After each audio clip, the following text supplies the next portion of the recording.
katikati sanduku na kamba, masila mfumu ya lusongamo, ibeno kibeni baba mulwamo, nga temuku mateno kwe, dugu za memeluze.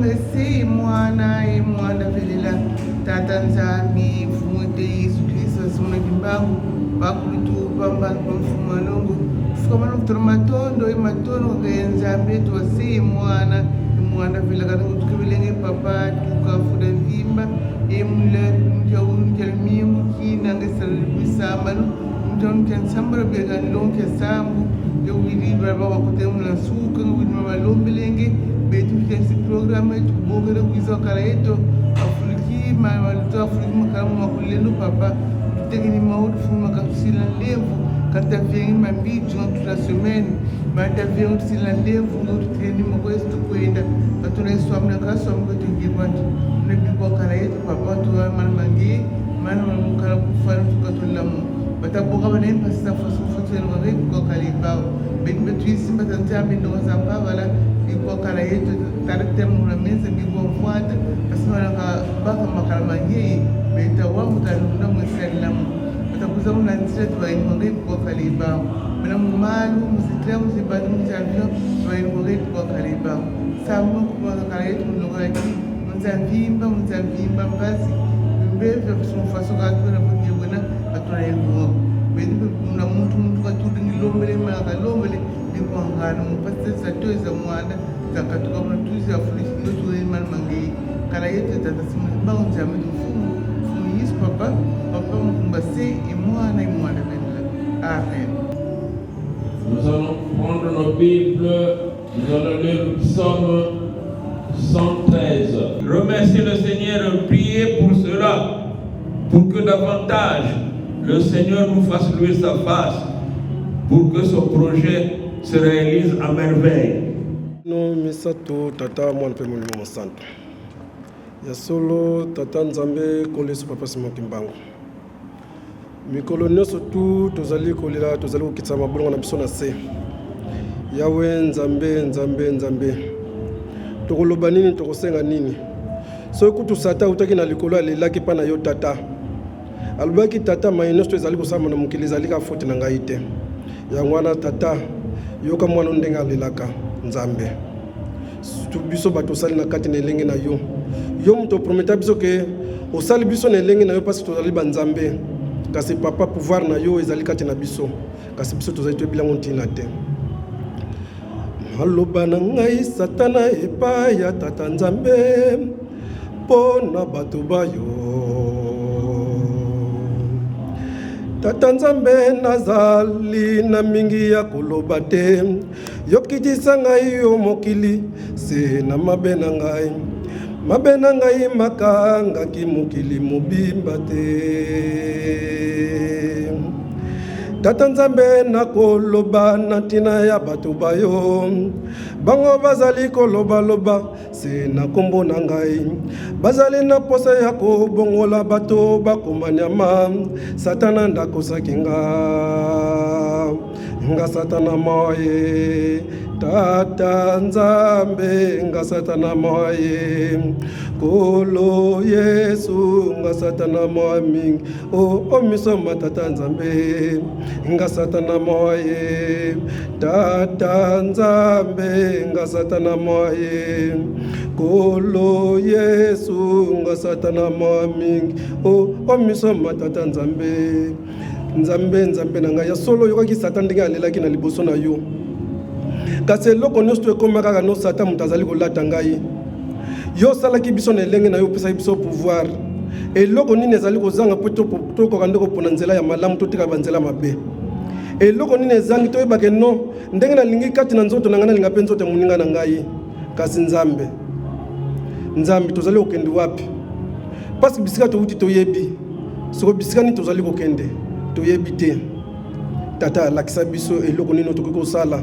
mpo tokóma bomongo ya solo papa posa na biso ezali mpo tosenga mingi kasi oyoki kolela na banzembo oyoki bamama batia mabolongo na bango na sawa baleli na bopito na baboloko na bato baza na maladi na kati ya bandako na baoyo bazali na banzela bazali koluka porte ya ndako na yo ezali kutu ezali kofungwama kasi miso ezali komonaka ezali kokangama fungola biso miso fungola biso matoi fungola biso mitema po ete kokoka nde okota na kati na ndako na yo liboso ndako na ezalaki na bandako oyo ya bandimi sikoyo ndako na ekóma na mitema na biso bandimi sikoyo esika nini ozali kolala biso tozali komona te tata soki tosenge mabe elimbisa biso soki tosenge ya malamu nzambe yokela biso mawa posa na biso ezalaki tosenga mingi kasi oyo tosengi tosukisi boye na komu na bino misato tata mwana mpe molimo mosanto amen.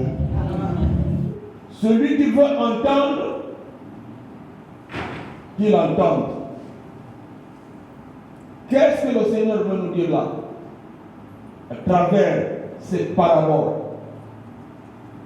Dans un premier temps, la semence est tombée sur le long de la route. Les oiseaux sont arrivés, ils ont mangé cette semence.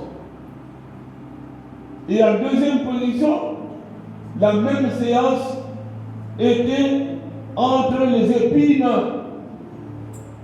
Les épines montèrent et ça a étouffé la semence et la semence n'a plus donné. Elle était détruite. En troisième position, la même séance est tombée sur un endroit pierreux où il y avait seulement un peu de terre aussitôt. Parce qu'il y avait un peu de terre, la semence a monté. Et comme les racines ne pouvaient pas aller plus profond, la semence est là, elle est séchée, était détruite. Mais en quatrième position, la même séance est tombée sur une bonne pierre. La bonne pierre, la semence est montée, elle a fait des racines, ça monte en croissance. Et après, ça donnait le fruit. 30 fruits, 60 fruits, 100 fruits, etc., etc. Donc, ça a beaucoup monté. Et ça produit de bons fruits. Ma soeur, mon frère, toi et moi, à quoi nous voulons nous appeler? Il faudrait que notre semence soit sur le fumier, sur la bonne terre. Aujourd'hui, je prendrai un petit exemple pour me rappeler que ça c'est le troisième dimanche que nous sommes là. Le premier dimanche, nous avons allusion aux observations de 10 commandements.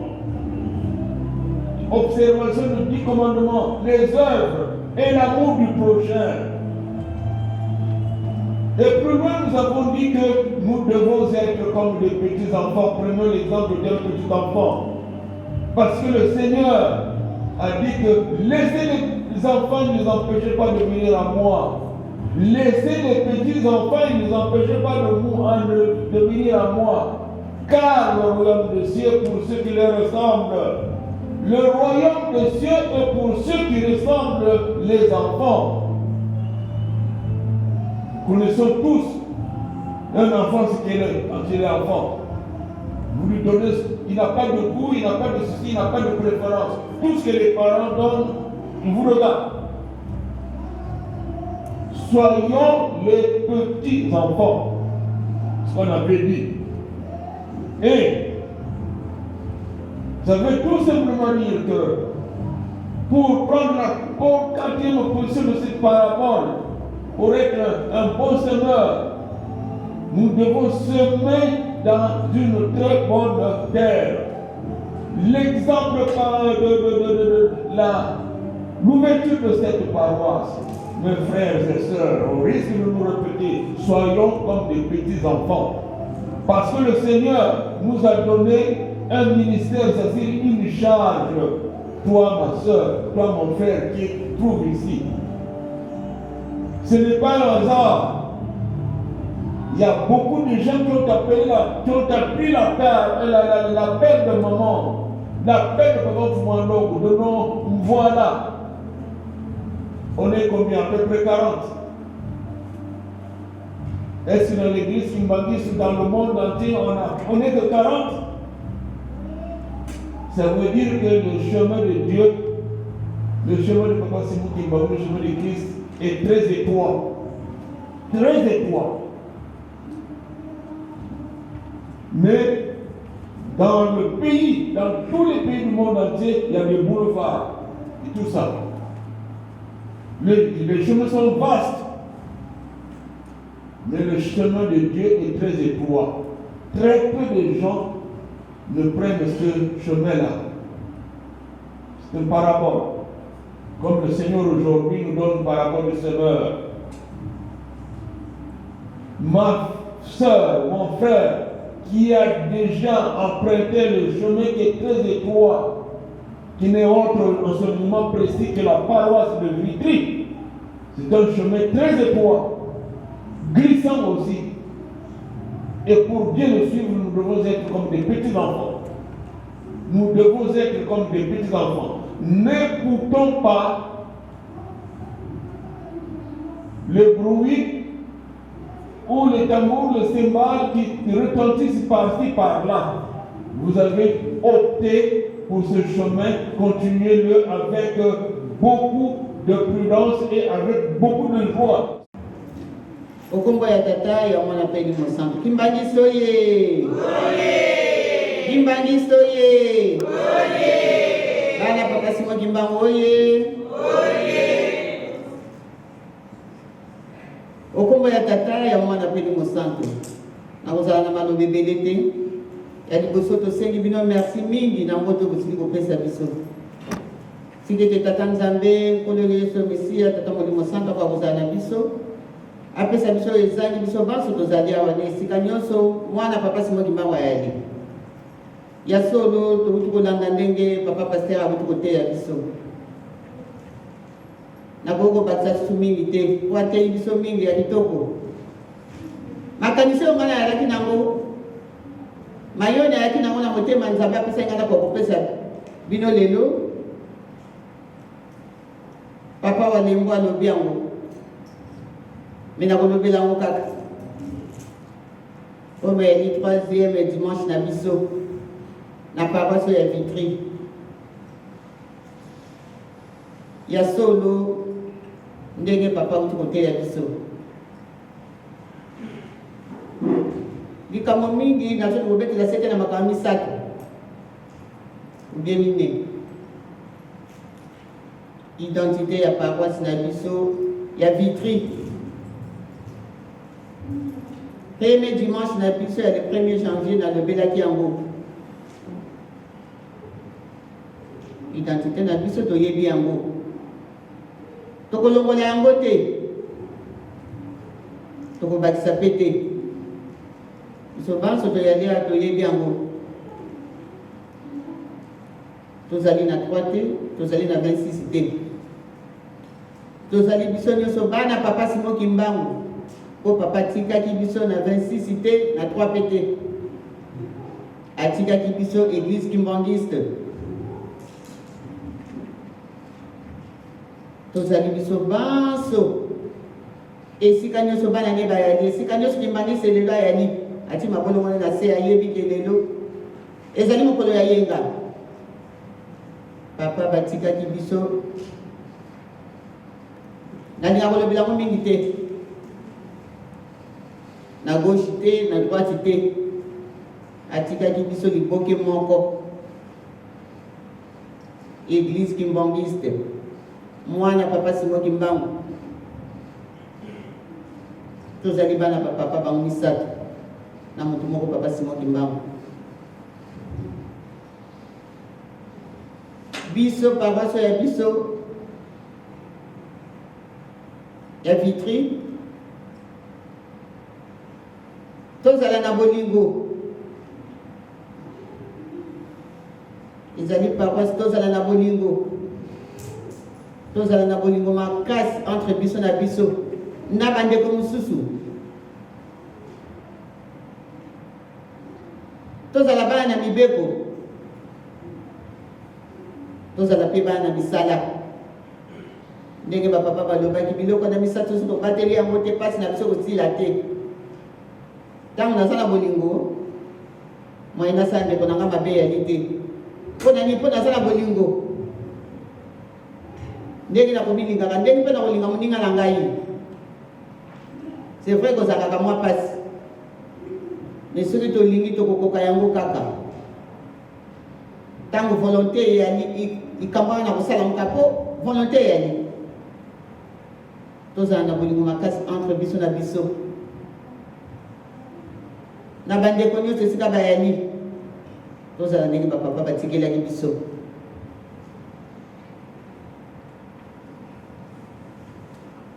toyebi identité ya paroisse ya Vitry bobosanaka likambo wana te tozala bomoko tozala liboke moko Mukamba, Gombe, Mokoto Europe mobimba c'est comme monde entier ezolanda ngai ekolanda ngai tout à l'heure tozala bomoko ndenge bapapa batikelaki biso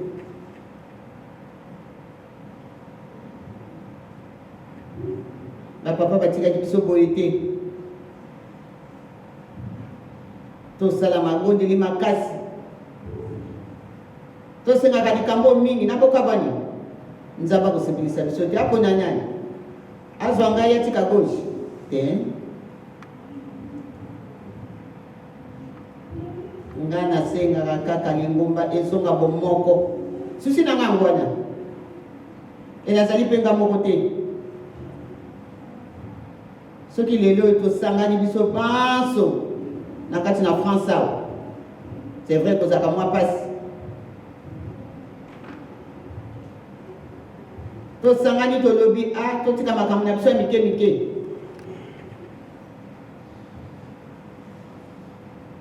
tozonga ndenge bapapa batikelaki biso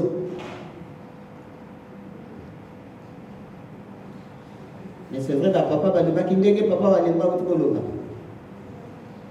yango wana kolobaka mingi totalaka maloba bapapa na biso fuma longo ateyi biso butu moi plus de 40 ans maloba batata na biso bango misato fo topesaka yango respect fo tolandaka yango balobi mingi bateyi biso mingi mingi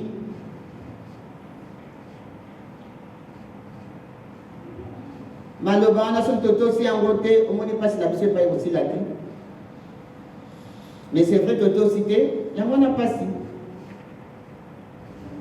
biso kamwa malamu bongo bandeko na Afrique tokanisa ta bandeko na biso mpasi bazali komona tolobi teke biso atoya na bisengo toza mpe na mpasi ezali mais ata mpona yango tokanisa mpasi bandeko na biso tokanisa mpasi bapapa bamoni tokanisa mpasi papa Simon Kimbanga amoni na lingombo papa Simon Kimbanga nyokwami 30 ans de prison bino moko boyebi yango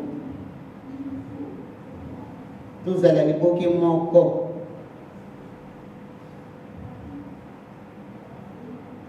tozala liboke moko po tozali bana papa Simon Kimbanga apapa siko ezali ebele ngata muna lobi yango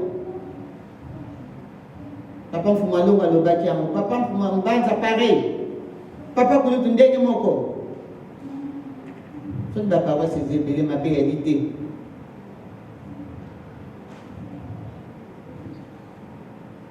mabe ezali nango te papa walembo alobi ndenge nini verofle bandaki nini balobaki te etokozonga kuna te tokangana tozala liboke moko tozala liboke moko wana nde papa kosepelisa biso tosala misala na ye tosala na mibeko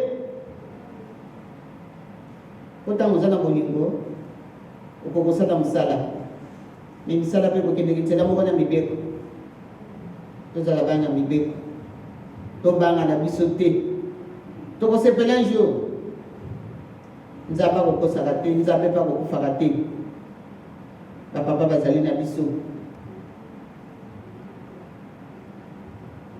akoloba mingi te mpo papa sa alobi ateki biso kitoko oyo nga nako akoloba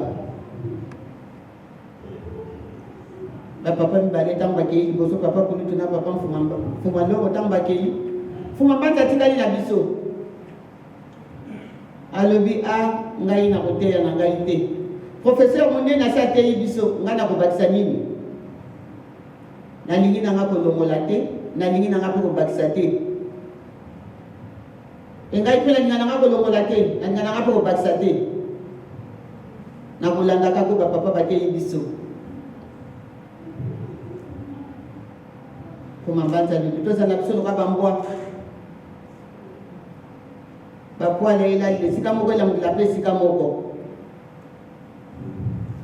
tobosanaka te tozala na bolingo bana na mibeko mpe bana misala okombo ya tata ya mwana mpe limo santo amen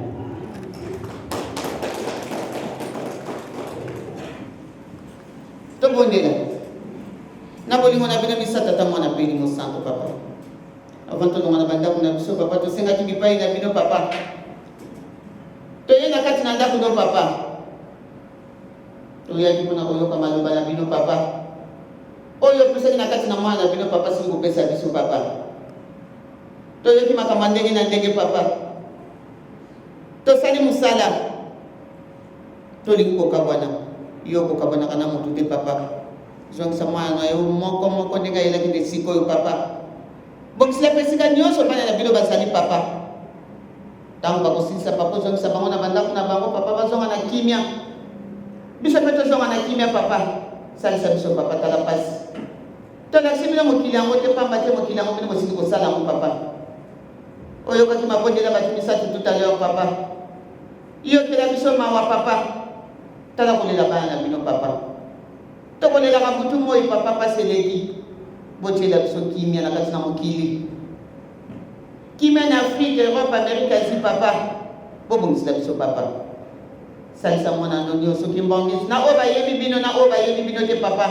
bobatela bango botiela bango kimia botiela biso kimia papa kimia tosengi papa eloko mosusu tozali kolela te papa kimia tozali boke moko ndenge bakwala soso papa ya mbwa balali esika moko mpe balamukili esika moko papa bongisila biso bana no papa salisa biso lata biso pesa biso makasi na nzoto mpe na milimo okombo ya tata ya mwana mpe limo santo amen tokende malamu merci.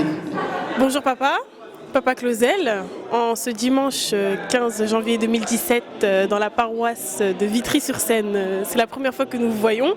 Quelles sont vos impressions? Merci de m'avoir posé ce genre de questions. Bon, ça s'est bien passé, c'est pour la première fois que je suis arrivé. Il y avait du monde. Monsieur Olembo nous a bien connus dans la prière. La prédication était bonne. Donc là on a fini, on a pris quelque chose à manger et puis là ça va, on va maintenant rentrer chez nous. Et vraiment je suis très content, je suis très satisfait.